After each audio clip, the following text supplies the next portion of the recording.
नमस्कार दोस्तों, मैं डॉक्टर कमलदीप आपका बहुत बहुत स्वागत करता हूं आपके अपने YouTube channel doctor Kamaldeep homeopathic पर।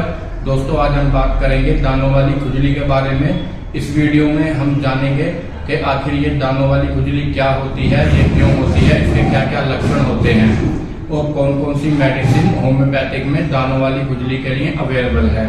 दोस्तों, वीडियो आगे शुरू करने से पहले मैं आपसे रिक्वेस्ट करूंगा कि अगर आप चैनल पर पहली बार आए हैं तो प्लीज चैनल को सब्सक्राइब कर लें, साथ ही बेल आइकन दबाएं। वीडियो अगर पसंद आए तो इसे लाइक करना ना भूलें। तो चलिए दोस्तों, शुरू करते हैं आज का ये इंफॉर्मेटिव वीडियो।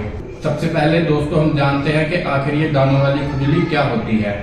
बेसिकली दोस्तों, आपने देखा होगा कि कुछ व्यक्तियों को दानों, उनकी स्किन पर दाने होने के साथ साथ उन्हें इचिंग की भी शिकायत रहती है, खुजली की भी शिकायत रहती है। ये जो दानों वाली खुजली होती है, इसे मेडिकल लाइन में स्कैबिज रैश कहा जाता है। दोस्तों, सरकोप्टस स्कैबी नामक एक छोटे से कण के कारण किसी भी व्यक्ति को दानों वाली खुजली जो है इस रोग का सामना करना पड़ सकता है। इसके कारण दोस्तों किसी भी व्यक्ति को स्किन पर लाल दाने और खुजली के साथ साथ चकत्ते और रेडनेस भी देखने को मिल सकती है। दोस्तों, अब हम जानते हैं कि आखिर ये दानों वाली खुजली होती क्यों है। दानों वाली खुजली होने के कई कारण होते हैं दोस्तों, जिनमें से स्कैबिज, पायोडर्मा, तेज गर्मी, किसी कीड़े के काटने से या किसी प्रकार की एलर्जी से या फिर स्किन के सूख जाने से हो सकती है। खाज या स्कैबी, दोस्तों ये सरकोप्टस स्कैबी नामक एक छोटे से कीड़े की वजह से होती है। यह बेसिकली यह कीड़ा जो है हमारी स्किन के अंदर घुस जाता है और वहां पर अपनी संख्या को बढ़ाता है। यह कीड़ा गीली और नम स्किन पर बहुत आसानी से अंदर घुस सकता है। और दोस्तों, गर्मियों के मौसम में हमारी स्किन पसीने की वजह से ज्यादातर गीली या नम रहती है।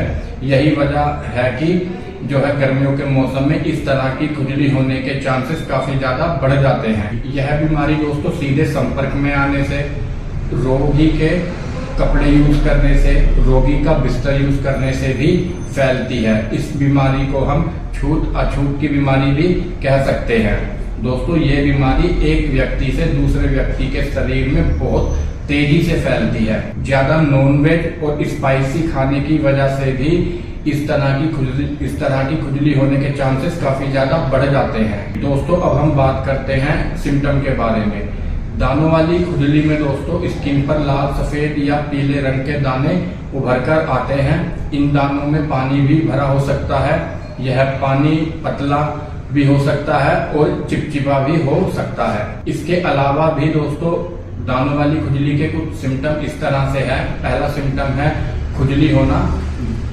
हमारी बॉडी में जहां पर भी दाने उभर कर आते हैं, लाल रंग के, पीले रंग के या सफेद रंग के, वहां पर खुजली भी दोस्तों होती ही है।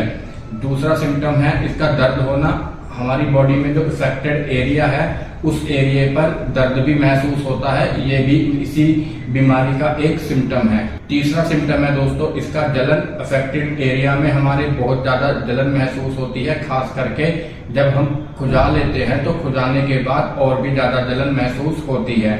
चौथा सिम्टम है दोस्तों सुन्नीपन, नंबनेस। हमारी बॉडी का जो अफेक्टेड एरिया है, जहां पर दानों वाली खुजली की अफेक्टेड एरिया सुन्न भी हो सकता है। ये भी इसी बीमारी का एक लक्षण है। पांचवा सिम्टम है दोस्तों झंझनाहट होना। अफेक्टेड एरिया में हमें झंझनाहट महसूस होती है। छठा सिम्टम है दोस्तों इसका फीवर आना। इस बीमारी की वजह से जिस व्यक्ति को भी यह बीमारी लगी है उसे इसी बीमारी की वजह से फीवर आने के चांसेस भी काफी ज्यादा रहते हैं। सातवां सिम्टम है दोस्तों इसका, जिस व्यक्ति को दानों वाली खुजली की समस्या है उसे सरदर्द होने के भी चांसेस काफी ज्यादा रहते हैं। आठवां सिम्टम है दोस्तों इसका जॉइंट पेन। जॉइंट पेन भी इसी दानों वाली खुजली की जो बीमारी है इसी का एक सिम्टम है। नौवां जो सिम्टम है दोस्तों इसका वो है वीकनेस, थकान। ये भी दानों वाली खुजली का ही सिम्टम है।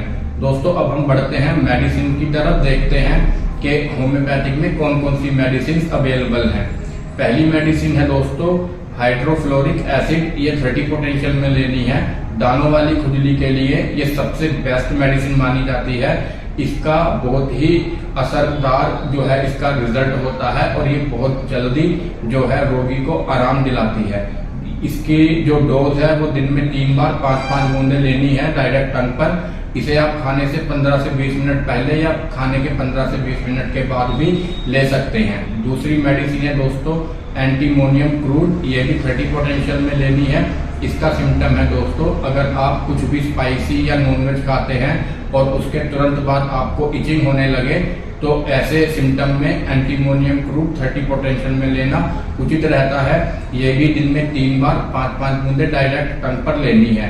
तीसरी मेडिसिन है दोस्तों रास्टेक्स, ये भी 30 पोटेंशियल में लेनी है। इसके जो सिम्टम है वो इस तरह से हैं, जब आप नहाते हैं या नहाने के बाद आपकी स्किन पर लाल रंग के दाने उभर करके आ जाएं या फिर उनमें सुई के चुभने जैसा एहसास हो और एकदम से इचिंग होने लगे, तो ऐसे सिम्टम में रास्टेक्स 30 पोटेंशियल में बेस्ट मानी जाती है। ये भी दिन में हमें 3 बार लेनी है 5-5 बूंदे। चौथी मेडिसिन है दोस्तों सारसाप्रेला, ये भी हमें 30 पोटेंशियल में लेनी है। ये मेडिसिन दोस्तों लेडीज के लिए है, लड़कियों के और महिलाओं के लिए है। इसके जो सिम्टम है, जिन लड़कियों या महिलाओं को पीरियड्स के टाइम पर खुजली, दानों वाली खुजली बहुत ज्यादा हो जाती है और पीरियड्स खत्म होने के बाद फिर से नॉर्मल हो जाती है, अगर इस तरह के सिम्टम आते हैं तो ये उन महिलाओं के लिए है सारसाप्रेला 30 पोटेंशियल, दिन में 3 बार 5-5 बूंदे। पांचवी मेडिसिन है दोस्तों एपेसमेल, इसके ये भी 30 पोटेंशियल में लेनी है और ये भी दानों वाली खुजली के लिए बहुत बेस्ट दवाई मानी जाती है। इसके सिम्टम इस तरह से हैं, अगर आपकी स्किन पर रेड लाल रंग के दाने उभर के आते हैं, उनमें खुजली होती है और सुई के चुभने जैसा एहसास होता है, तो आपके लिए एपेसमेल 30 पोटेंशियल में सबसे बेस्ट मेडिसिन रहेगी। दिन में 3 बार लेनी है डायरेक्ट टंग पर 5-5 बूंदे। छठी मेडिसिन है दोस्तों रेडियम ब्रोम, ये हमें 200 में या 1 मतलब 1000 पावर में लेनी है। अगर आपको बाकी दवाओं से कोई खास लाभ नहीं मिल रहा है तो आपको रेडियम ब्रोम 200 में या 1000 पावर में 15 दिन में 1 डोज लेनी है डायरेक्ट टंग पर 5 बूंदे। फिर से मैं क्लियर कर दूं दोस्तों, रेडियम ब्रोम 200 में या 1 ml में 15 दिन में 1 बार लेनी है डायरेक्ट टंग पर 5 बूंदे।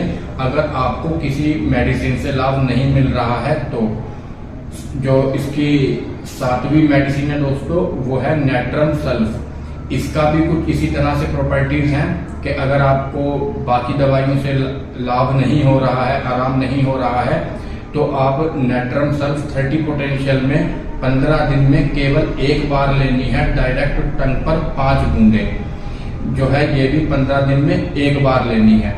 अब दोस्तों इसमें लगाने के लिए भी सोरियाफिट ऑइंटमेंट आता है एक मेडिसिन कंपनी का, इसे आप अपने इफेक्टेड एरिया पर लगा सकते हैं, जहां पर आपके दाग या फिर दानों वाली खुजली होती है, आप उस जगह पर सोरियाफिट ऑइंटमेंट को अच्छे से अप्लाई कर सकते हैं। इसे लगाने का तरीका ये है, जहां पर जिस आप बॉडी के जिस एरिया में भी सोरियाफिट ऑइंटमेंट लगा रहे हैं, पहले उस एरिया को एक साफ कपड़े से, सूती कपड़े से अच्छे से साफ कर लें। उसके बाद आप सोरियाफिट ऑइंटमेंट वहां पर अप्लाई करें, आधा 1 मिनट अच्छे से लगाएं, मालिश करें जिससे कि अंदर तक लग सके। दोस्तों बात करें अब अगर ड्यूरेशन की कि कब तक खानी है, अगर आपका रोग नया नया है, 2, 3, 4 महीने का है, तो आपको मैक्सिमम 2-2.5 महीने आपको ये खानी पड़ेगी। अगर आपका रोग काफी पुराना हो गया है, 6 महीने, साल, 2 साल का, तो आपको ये कम से कम 4 से 6 महीने तक आपको ये मेडिसिन लेनी पड़ेगी। दोस्तों ये था आज का इन्फॉर्मेटिव वीडियो कैसा लगा कमेंट सेक्शन में जरूर बताइएगा। नेक्स्ट वीडियो आप किस टॉपिक पर चाहते हैं वो भी बताइएगा। जिस टॉपिक पर सबसे ज्यादा कमेंट रहेंगे नेक्स्ट वीडियो हम उसी पर बनाएंगे। तो चलिए दोस्तों मिलते हैं नए वीडियो में, तब तक के लिए जय हिंद, जय भारत, वंदे मातरम।